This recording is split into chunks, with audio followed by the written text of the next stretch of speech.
हाँ जी, तो आज हम बात कर रहे थे स्टोरेज लिपिड्स की। ठीक है, storage as their name is indicating that they are used for storage purposes. तो स्टोरेज लिपिड्स, इस तरह मेम्ब्रेन लिपिड्स को हमने डिस्कस किया था, कुछ हमने प्रॉपर्टीज देखी थी, उनका स्ट्रक्चर देखा था। ऐसे ही हम इनके भी थोड़ा सा पहले स्ट्रक्चर की बात कर लेते हैं, फिर हम इनके फंक्शन पे भी आते हैं। इनका फंक्शन क्या है कि इन्होंने स्टोरेज पर्पसेस के लिए यूज होना है। और अगर आप बात करें कि कौन कौन से फैट्स, कौन कौन से जो लिपिड्स हैं वो यूज हो सकते हैं स्टोरेज पर्पसेस के लिए, तो वो फैट्स एंड ऑयल्स हो सकते हैं या फिर वैक्सीज हो सकती हैं। अगर आप फैट्स एंड ऑयल्स के स्ट्रक्चर की बात करें तो ये दोनों ही फैटी एसिड्स हैं, चाहे फैट्स हैं चाहे ऑयल्स हैं, दोनों ही फैटी एसिड्स हैं।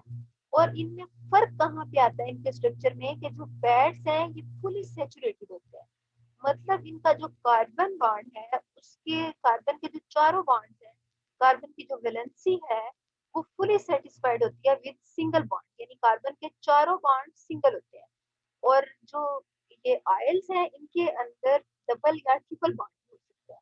अब ऐसा भी हो सकता है कि एक डबल बॉन्ड हो या ट्रिपल, और एक से ज्यादा भी हो सकते हैं। अगर एक डबल या ट्रिपल बॉन्ड हो तो हम कहेंगे ये मोनो अनसैचुरेटेड फैटी एसिड है। अगर दो हो तो हम कहेंगे ये डाई अनसैचुरेटेड फैटी एसिड है। ठीक है, तो इस पॉली अनसैचुरेटेड फैटी एसिड भी हम इसको कह सकते हैं अगर दो से ज्यादा हो तो। आयल आयल जो है अनसैचुरेटेड फैटी एसिड्स हैं, और फैट्स क्या है, सैचुरेटेड फैटी एसिड्स है। इनके अंदर कार्बन की वैलेंसी फुली सेटिस्फाइड होती है विद सिंगल बॉन्ड, और ऑयल्स के अंदर डबल या ट्रिपल बॉन्ड भी हो सकते हैं, और डबल या ट्रिपल बॉन्ड एक या एक से ज्यादा भी हो सकते हैं। ठीक है, यानी जो अनसेचुरेशन है, मोनो अनसेचुरेशन भी हो सकती है, डाई अनसेचुरेशन भी हो सकती है, पॉली अनसेचुरेशन भी हो सकती है। ठीक है, अच्छा, अब दोनों का ही फंक्शन क्या है, स्टोरेज पर्पसेस के लिए इस्तेमाल। फैट्स जो है फुली सेचुरेटेड है, सेचुरेटेड है, और फैट्स है तो आपको इनके नाम से अंदाजा हो रहा होगा कि ये सॉलिड फॉर्म में एग्जिस्ट करते हैं। ठीक है, जबकि ऑयल्स जो है ये रूम टेम्परेचर पे लिक्विड फॉर्म में एग्जिस्ट करते हैं।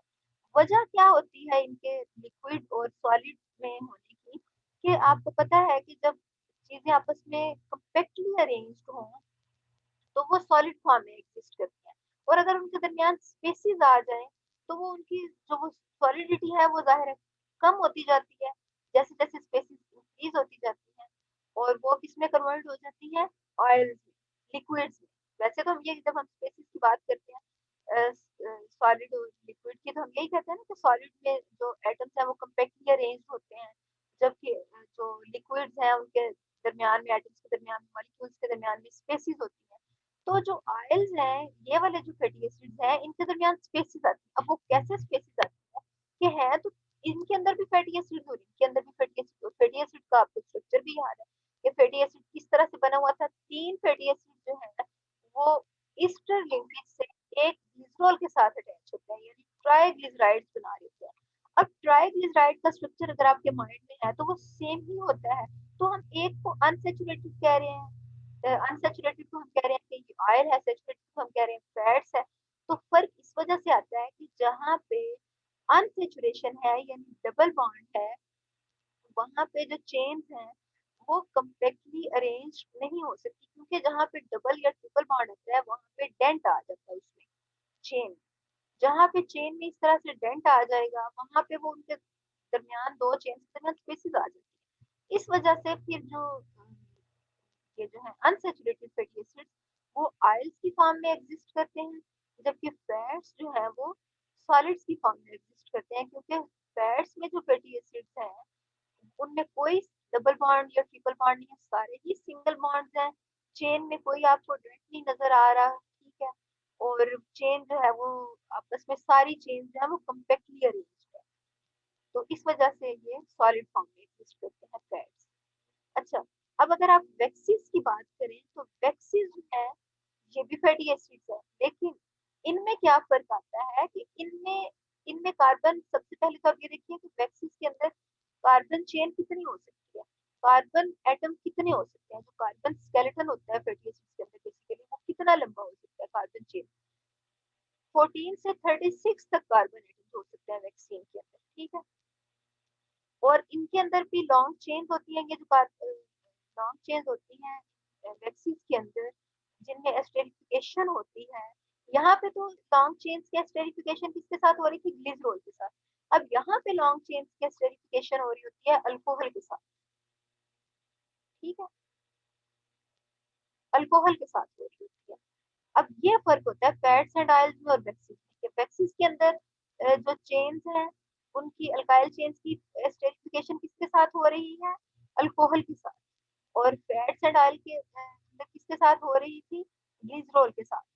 अल्काइल चेन्स की एस्टेरिफिकेशन हो रही है एस्टर बांड से। जो अल्काइल चेन्स हैं वो लिंक कर रही थी ग्लिसरॉल के साथ। यहाँ पे जो अल्काइल चेन्स हैं वो एस्टर बांड बना रही है किसके साथ, अल्कोहल के साथ। अगर तो वैक्सीज में सैचुरेटेड है ये लॉन्ग चेन, तो इनके अंदर फिर कार्बन कितने हो सकते हैं, 14 से 36 तक हो सकते हैं। और अगर ये अनसैचुरेटेड है ये जो अल्काइल चेन्स हैं, तो उनके अंदर कार्बन कितने होंगे, 16 टू 30 हो सकते हैं। ठीक है, अब 14 टू 36 होंगे तो सैचुरेटेड हो सकते हैं। अगर 16 टू 30 हो तो ये अनसैचुरेटेड हो सकती हैं। और दोनों सूत्रों में जो फैट्स हैं ये किसके साथ अटैच हो रहे हैं, अल्कोहल के साथ अटैच हो रही है। ठीक है, अच्छा।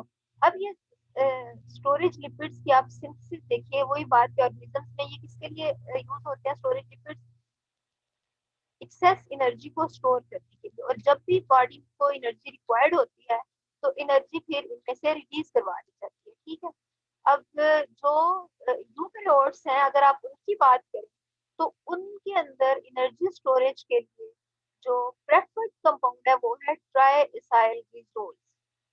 वैसे तो वैक्सीन भी हो सकती है ना, लेकिन वैक्सीन जो है वो मेनली प्लांट्स में स्टोरेज पर्पसेस के लिए इस्तेमाल होती है। लेकिन आपने ये याद रखना है कि सिर्फ वैक्सीन का काम सिर्फ स्टोरेज पर्पसेस के लिए ही वो नहीं इस्तेमाल हो रही होती, बल्कि वैक्सीन जो है वो प्रोटेक्शन के लिए भी इस्तेमाल होती है। यानी कि आप वो आप अगर ध्यान से आपने लीव्स को देखा हो तो उनके ऊपर एक वैक्सीन की कवरिंग होती है। ठीक है, वो उनको डिहाइड्रेशन से बचा रही होती है। तो उनका वाटर, अब ये भी अगर आप देखें तो वो डायरेक्टली लिंक है स्टोरेज के साथ, कि वो वाटर स्टोरेज के लिए इस्तेमाल होती है। वो डायरेक्टली वाटर को तो वैसे स्टोर नहीं कर रही कि उनके अंदर स्टोर हो, बल्कि वो चूंकि कवरिंग आ जाती है लीफ पे तो वो फिर प्रोटेक्ट कर रही होती है सरफेस को कि उससे वाटर जो है वो रिलीज ना हो। ठीक है, तो अच्छा यहाँ पे हम किसकी बात कर रहे हैं कि यूकेरियोट्स के अंदर मोस्टली जो स्टोरेज पर्पसेस के लिए लिपिड्स इस्तेमाल होते हैं वो होते हैं in form of try acyl glycerol. और ट्राई एसाइल ग्लिसरॉल जो है ये एनर्जी के लिए रिजर्व होते हैं। और इनके अंदर एनर्जी किस फॉर्म में होती है, ये जैसे आपको याद होगा फैट्स का जब हम स्टार्ट में हमने इंट्रोडक्शन पढ़ा था तो उसके अंदर हमने बात की थी कि जो एनर्जी तो स्टोर हो सकती है कार्बोहाइड्रेट्स के अंदर भी और फैट्स के अंदर भी, लेकिन फैट्स जो है ये प्रेफर्ड सोर्स होते हैं। ठीक है, क्योंकि इनके अंदर कार्बोहाइड्रेट्स की निस्बत डबल एनर्जी स्टोर हो सकती है। वजह ये होती है कि कार्बन और हाइड्रोजन जो है ये रेशो हाइड्रोजन इनके अंदर ज्यादा होती है फैट्स के अंदर एज कम्पेयर टू कार्बोहाइड्रेट्स के, उनके अंदर हाइड्रोक्सिल ग्रुप होते हैं। और हमें पता है कि ऑक्सीडेशन से एनर्जी रिलीज होती है। और ऑक्सीडेशन कब होगी, जब हाइड्रोजन जो है उसको वहां से रिलीज करवा दिया जाएगा। ठीक है, हाइड्रोजन रिलीज होगा, ऑक्सीजन अटैच होगी, इसका मतलब है कि ऑक्सीडेशन हो रही है। लेकिन अगर पहले ही हाइड्रोक्सिल ग्रुप वहां पे अटैच है तो आप इसकी कितनी सी ऑक्सीडेशन करवा सकते हैं, हाइड्रोजन वहां पे एक अटैच है और एक साइड पे हाइड्रोक्सिल ग्रुप अटैच है कार्बन के। जबकि यहाँ फैट्स में देखते हैं कि दोनों साइडों पे ही, चारों साइडों पे ही मेनली हाइड्रोजन एटम अटैच हो। ठीक है, तो इस वजह से ये प्रेफर्ड सोर्स ऑफ एनर्जी होते हैं।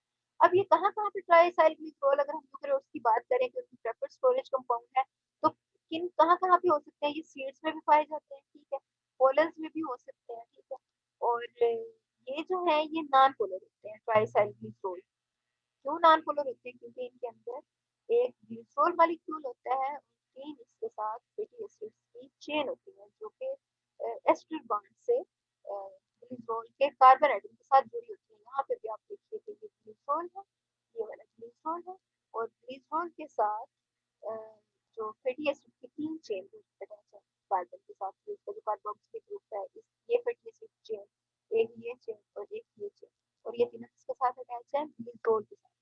ठीक है, तो ये बात जो थी ये थी हमारे स्टोरेज कंपाउंड्स के लिए। तो एक और स्लाइड में आपके साथ शेयर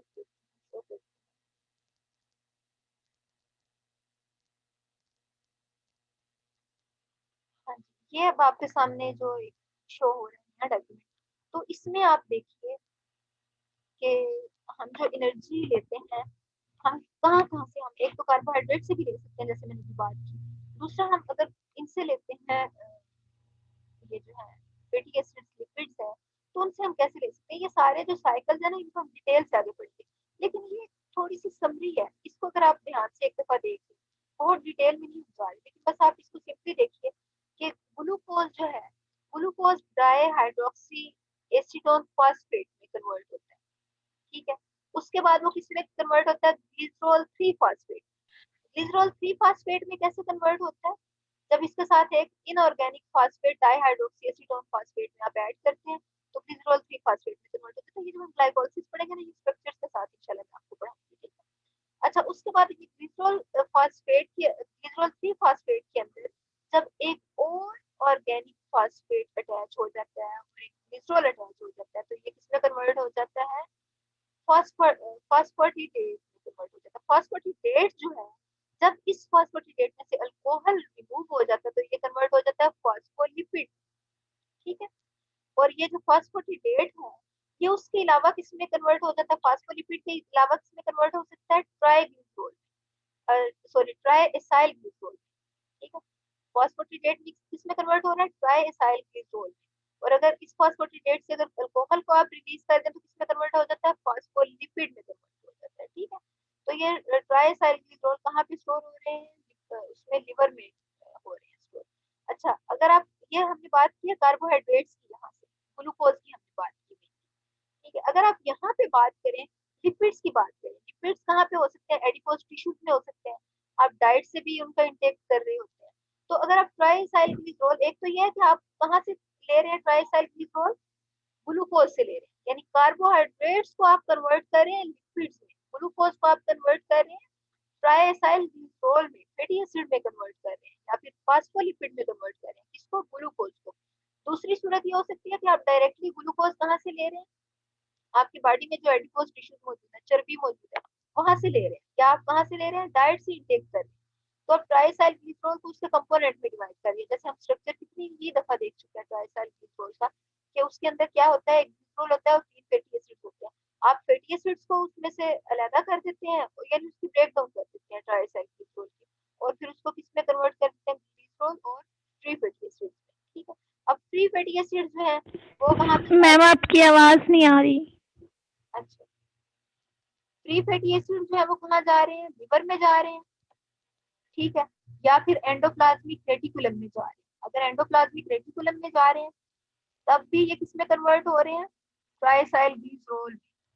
यानी मकसद ये आपको ये थोड़ा सा इसको दिखाने का ये है कि आप ये देखिए कि जो हमारी बॉडी में स्टोरेज पर्पसेस के लिए मॉलिक्यूल यूज हो रहे हैं, वो कौन से हैं, लिपिड्स। इवन के ग्लूकोज को भी किसमें कन्वर्ट किया जा रहा है, फॉस्फोलिपिड में और ट्राइसाइक्लिसोल में कन्वर्ट किया जा रहा है, ठीक है। एक तो ये ना ग्लूकोज आ रहा है डायरेक्टली और वो कन्वर्ट, दूसरा ये कि ट्राइसाइक्लिसोल जो है उसकी भी ब्रेक डाउन करके और उसको भी मेटाबॉलिज्म उसका भी करके और उसको भी नए सिरे से, यानी कि मुख्तलिफ। अब आप देखिए ना, कंपोनेंट आप ले रहे हैं, फूड इंटेक करें, उसमें फैट्स भी हैं, उसमें कार्बोहाइड्रेट्स भी हैं। अगर आपकी बॉडी को जरूरत है कि वो सेल्स को का रिपेयर कर रही है, मेम्ब्रेन बना रही है, और आप ले क्या रहे हैं, ग्लूकोज ले रहे हैं, जबकि हमारे जो सेल्स है उनको क्या जरूरत है कि उन्होंने अपनी मेम्ब्रेन बनानी है, तो वो क्या करेंगे, उन ग्लूकोज को किसमें कन्वर्ट कर लेंगे, फॉस्फोलिपिड्स में कन्वर्ट कर लेंगे अपनी मेम्ब्रेन बनाने के लिए। तो ये जो है ना, चीजों का बनना और टूटना और पुरान, मतलब जो चीजें आप इनटेक कर रहे हैं, आप ले कुछ और रहे हैं, उनकी कन्वर्जन किसी और चीज में हो रही है, तो ये इस सारे प्रोसेस को हम कहते हैं मेटाबॉलिज्म। चीजें, चीजों का टूटना कैटाबॉलिज्म, उनका नए सिरे से बनना, सिंथेसिस होना, फॉर्मेशन होना, उसको हम क्या कहते हैं, एनाबॉलिज्म। कैटाबॉलिज्म इनकी ब्रेक डाउन होना, तो इनको कलेक्टिवली हम क्या कहते हैं, मेटाबॉलिज्म। तो ये एक मेटाबॉलिज्म के एक दो चीजें मैंने आपके सामने शेयर की कि मेटाबॉलिज्म किस तरह से हमारी बॉडी में हो रहा है, ठीक है। तो ये जो सारे थे ये क्या थे, स्टोरेज लिक्विड, ठीक है। अब हम इंशाल्लाह जब हमारी क्लास अरेंज जब हम करेंगे, तो उसमें फिर हम अपना अगला डिस्कस करेंगे, लिपोप्रोटीन्स के हवाले से कुछ डिस्कस करेंगे और कुछ हम इनके फंक्शंस को मजीद एक्सप्लेन करेंगे। अगर आपका कोई क्वेश्चन हो तो अब आप पूछ।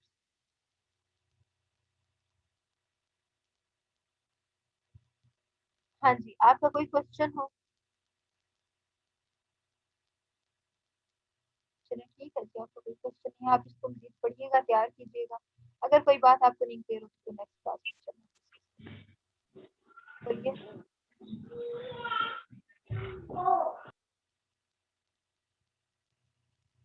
हाँ जी बोलिए। मैम मिड का पेपर कहाँ तक होगा?